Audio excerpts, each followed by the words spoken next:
part 2 of the top 20 baseball inserts of all time. It's the top 10. Before I get into the list, again, I want to remind you of the requirements of this list. I'm not showing any 101s, no autograph inserts, and if a insert ran across multiple years, I'm only going to talk about the most important one. All right, so to start it off, at number 10, the 1997 Pinnacle Totally Certified Gold. These are out of Just 30. This uses the Dufex technology. This is the only Dufex card on the list. And I know this Dufex isn't for everyone, this kind of shine, but it's definitely unique to the 90s. I don't think it's been used since the 90s. And this is a desirable insert to player collectors because these are out of Just 30. Cool looking card. I think an underrated card. Some wouldn't put it in the top 10. I think some would, but I think this is worth mentioning for sure. In the top 10. All right, so number 9. The 1997 Flair Legacy Row Zero. These are out of Just 100.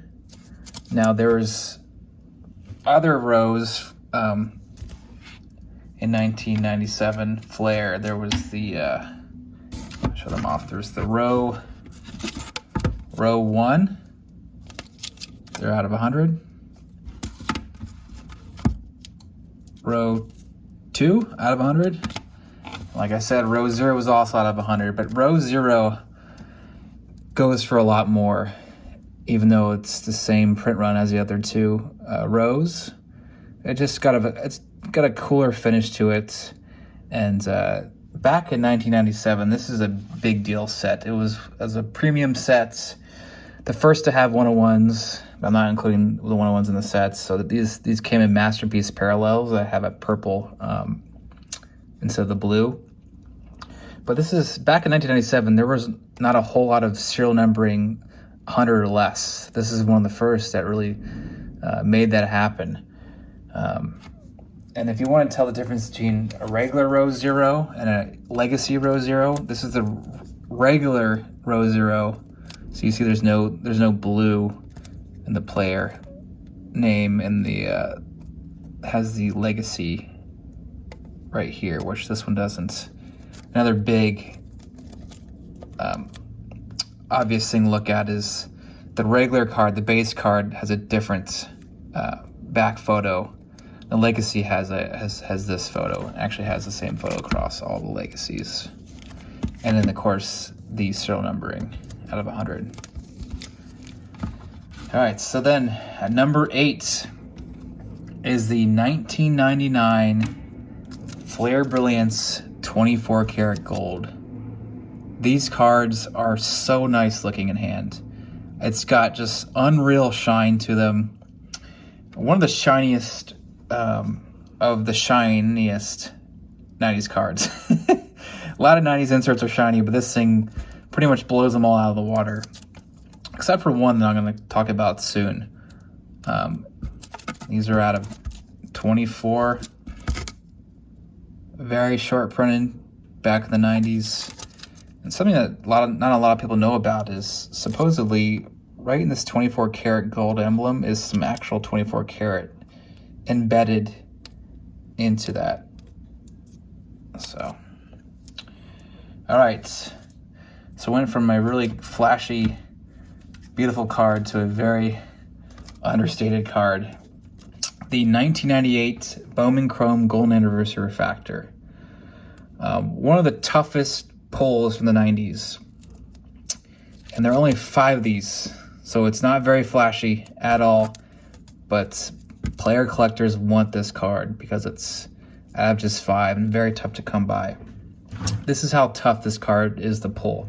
So to pull any of these Golden Anniversary Refractors from 1998 Bowman Chrome, it would take 1,279 packs. But if you wanted to pull a specific player, it'd be 564,089 packs because there's 441 players in the set.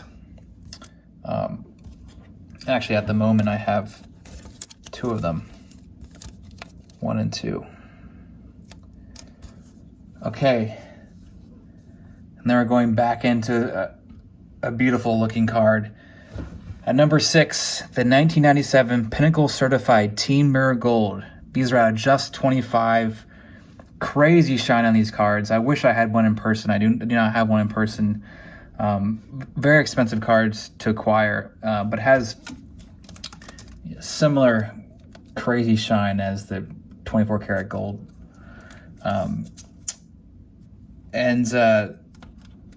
These are also tough to pull. It would take 1,800 packs of Pinnacle Certified to pull one, or 36,000 packs to pull a specific player. There's 20 players in the set. Just a gorgeous looking card. All right, number 5. Now this is one of the cards that I don't think would break the top 10 until rather recently, with the explosion in the hobby and a ton of interest in basketball inserts, because the basketball insert version of these cards are very collectible, and that's translated into baseball as well. This is the 1998 Metal Universe Precious Metal Gems. Really cool finish, and these are all out of 50. It says PMG at the bottom. And what also makes this insert cool is the backgrounds, not just the circular refractor-like finish, but this Larkin just has a filled background, but some cards have rhinos, and some players are in space. Just so many different interesting backgrounds really make this set collectible. And then just to mention, in 1999, they also had a PMG. This is 1999 one. Also out of 50, but definitely of the two, the 1998 is the most desirable one. So that's number 5. All right, number 4. The 1998 Essential Credentials. I mean, look at this card. Really cool acetate. Essential Credentials started in 1997. It started with this card. Also has an acetate in the middle. These were out of 99. But in 1998, the designers of Skybox really wanted a card that would stand out when you pulled it, and they definitely accomplished this with the future and the now. So the Essential Credentials has a future and a now. So this one I'm showing you is the future, and it has a sort of a complicated serial numbering system. I'll explain it right now. So each player has 101 serial numbered Essential Credentials. So star players are generally very short printed in the now version, and the now version is this green yellowish acetate. So for example, Ken Griffey Jr. has 10 nows, and he has 91 futures, and so those add up to 101. My Larkin is a future right here, and there's 76 of them, which means he has 25 nows. So 25 plus 76 adds up to 101 total credentials. So generally speaking, the star players, they're better cards with the nows, because they typically included the star players at the time first, and then the players that hadn't quite proven themselves were towards the bottom of the checklist. But I think like Nomar Garciaparra, his best card is technically future, and his easier card to get is the now. But these are really cool looking cards. And that is number 4. A card that I think looks even cooler is the 1997 Finest Gold Embossed Refractor.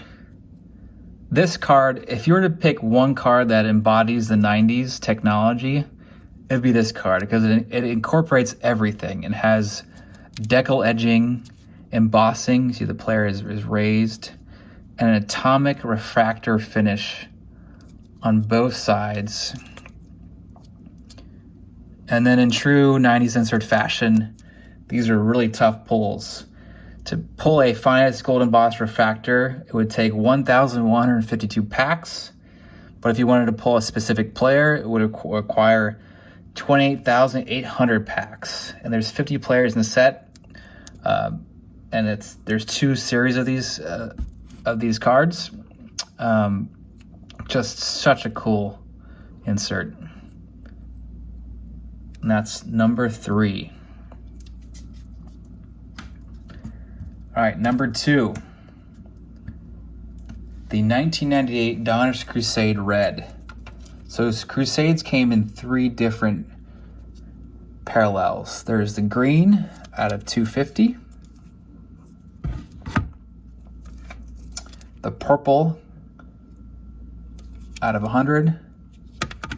And the one that makes this the big time card at number 2, the Donruss Crusade Red, which are out of just 25.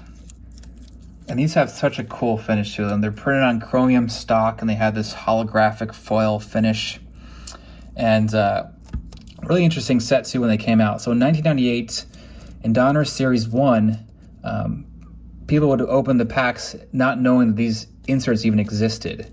And then they would later on release more of these Crusades across more of their products, like Leaf and Donruss Update. Like this Larkin came from Donruss Update. But there's 2 different Crusades. There's this Call to Arms, and there's the regular base, which has a like a lion type background.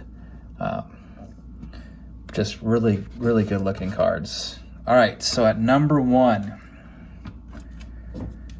from a set that really changed everything. This is baseball's version of the PMG Green, the 1996 Select Certified Mirror Gold. These have a stated print run of just 30. Extremely hard to find in your player. Can go for big money, especially certain players. A PSA 10 Jeter sold for over $200,000 back in 2019. Tough to find. And this set is really groundbreaking, the 1996 Select Certified set. It was the first set that really introduced very low print runs, and really the first set that introduced this whole notion of chasing rainbows. The bigger rainbows were the mirrored. So again, this is the top dog, the mirror gold, but there's a mirror red and a mirror blue.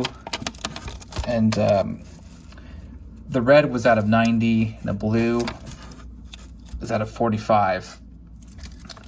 But this is the one that everyone wants.